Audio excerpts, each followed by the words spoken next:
En España tenemos una vicepresidenta comunista y es además chavista. Los dirigentes comunistas varones van de Rolex y esta dirigenta comunista va de Prada.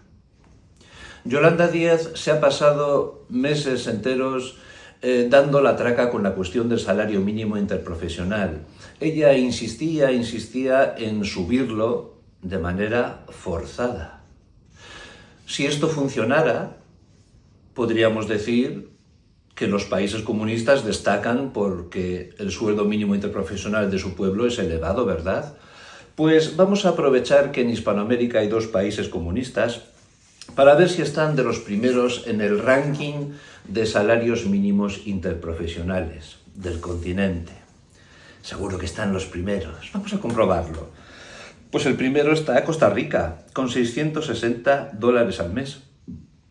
Le sigue Panamá, que no destaca precisamente por su socialismo, es bastante capitalista, $583 al mes. Después viene Uruguay, Chile, Ecuador, Guatemala, Honduras, México, con $370 al mes, Paraguay, El Salvador, Bolivia. ¡Qué raro que ni Venezuela ni Cuba estén en los primeros puestos! ¿Dónde estará entonces? Pues en esta lista está la última, Venezuela, y no está el último por ser un poco menor que el penúltimo, sino que cae estrepitosamente de su anterior, de Nicaragua, de $216 al mes a menos de $5 al mes. Venezuela, con la cantidad, con lo rica que es en recursos naturales, está la última estrepitosamente en esta lista y Cuba ni aparece. ¿Qué significa que no haya salario mínimo en Cuba? Pues significa que a un muerto de hambre tú le puedes encargar un trabajo en el que se va a deslomar y puedes pagarle una mierda. ¿Es esto lo que hace el comunismo con la gente? ¿Es esto lo que hace el comunismo con los pueblos?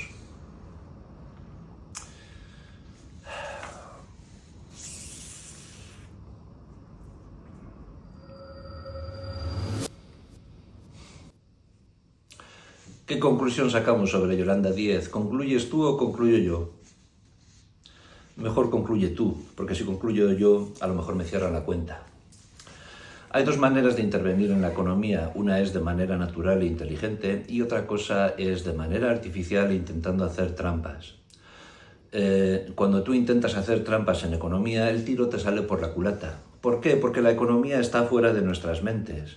No es una disciplina inventable, es una disciplina descubrible. Es importantísimo que eduquemos a nuestros jóvenes en la economía, en las finanzas, para que no nos salgan unos inútiles woks, unos inútiles marxistas licenciados en nuestras universidades. Educación en economía, y si puede ser en economía de costes de una empresa, mucho mejor. Es muy importante que los jóvenes sean conscientes de los gastos que tiene que acometer un empresario en su empresa. En este caso particular, cuando un político demagogo te diga cosas de este estilo en economía, tú te tienes que preguntar, vamos a ver, ¿quién no estaría de acuerdo? ¿A quién no le gustaría que los salarios de todas las personas fuesen mejores? ¿A quién? ¿A quién no le gustaría? Pues a todo el mundo le gustaría. Y cuando se intenta forzar de manera artificial el salario mínimo, cuando tú obligas a un empresario a elevar el salario mínimo de sus trabajadores, lo único que vas a conseguir es que al día siguiente todo sea más caro. La economía se va a ajustar automáticamente a esa realidad. O eso, o bien el empresario no va a poder asumir los costes del personal y va a tener que despedir gente, va a aumentar el paro y el trabajador se va a quedar sin trabajo. Esa es la otra opción que hay cuando tú intentas forzar esto. Lo cierto es que los comunistas tienen una visión infantil de la economía. Cuando tú le dices a un niño, imagínate que eres el jefe del Estado e imagínate que debes mucho dinero, ¿tú qué harías? Pues el niño te podría responder: Pues yo lo que haría sería pues coger la máquina de imprimir billetes e imprimir muchos billetes. bueno, pues esto es lo que hacen los comunistas. Lo que consiguen es devaluar su moneda y después el pueblo tiene que utilizar una moneda extranjera de alguna economía saneada como la de Estados Unidos y entonces culpan a Estados Unidos de esa situación.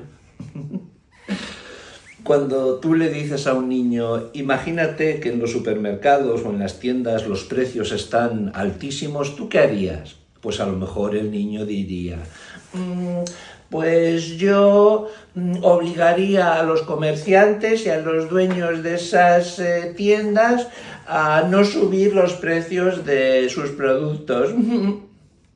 Pues eso es lo que hacen también los comunistas.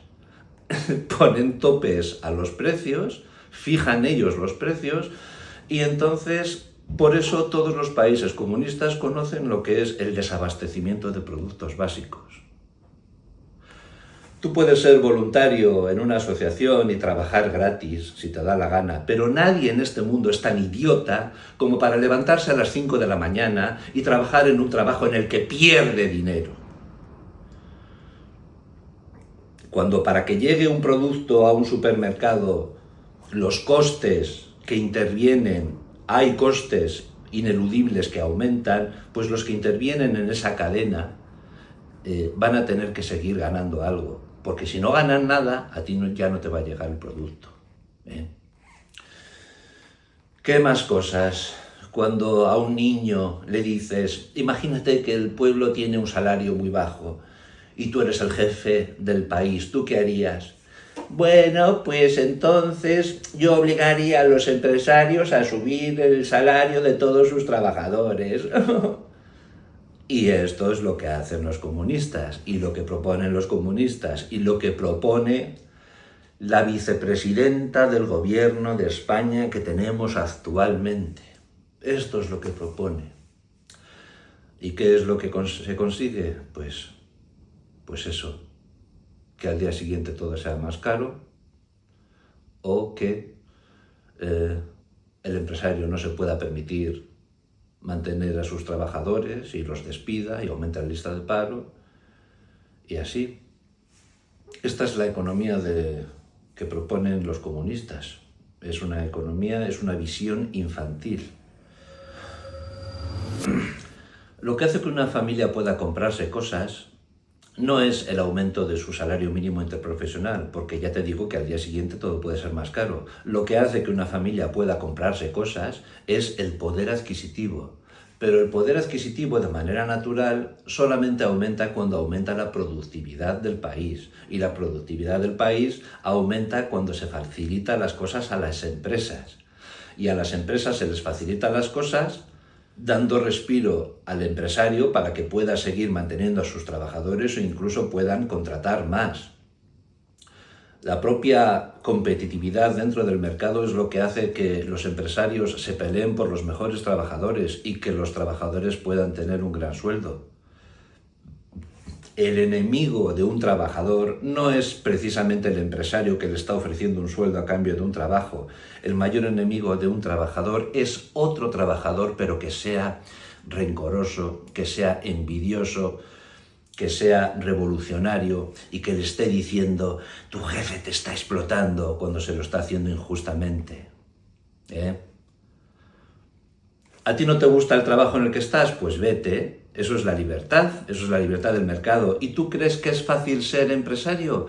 Pues móntate una empresa tú, hazlo, móntate una empresa, especialmente si estás viviendo bajo un régimen socialista. A ver qué tal te va, Prueba. ¿No es tan fácil ser empresario? Pues sélo tú, sé empresario.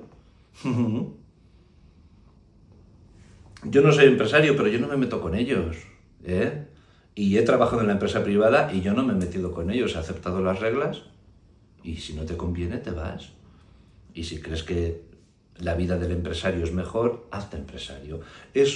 Así funciona la mente de cualquier persona honesta. Y por eso Y por eso las personas que están todo el día rabiando contra los empresarios no están rabiando por justicia, están rabiando por su propia envidia.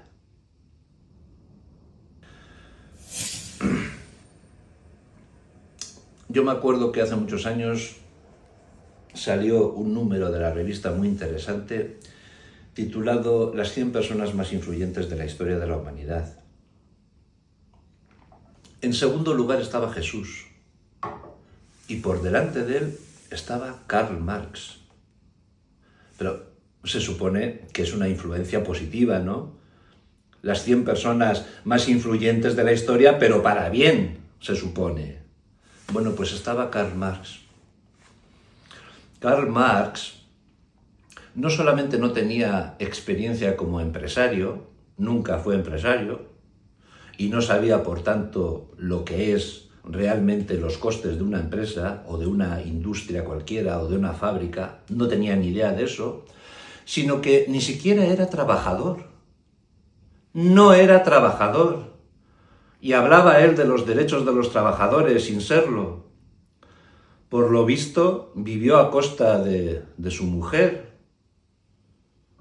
Entonces, ¿qué va a saber él? Ni de la empresa ni de los trabajadores.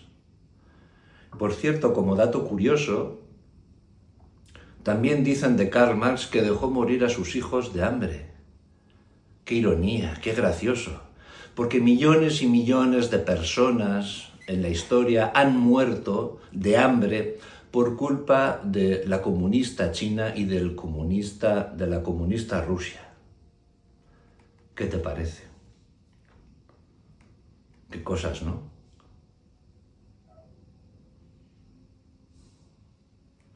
Hay países en Europa ahora mismo que han conocido en sus carnes el comunismo. No sé si es la República Checa o Eslovaquia, y algún otro también, están prohibiendo el comunismo. En el futuro, la humanidad se protegerá a sí misma de todas sus lacras, de todos aquellos dogmas que hayan demostrado ser nocivos para su pueblo, para la gente, para la humanidad. Entre ellos están el Islam y estará también el comunismo.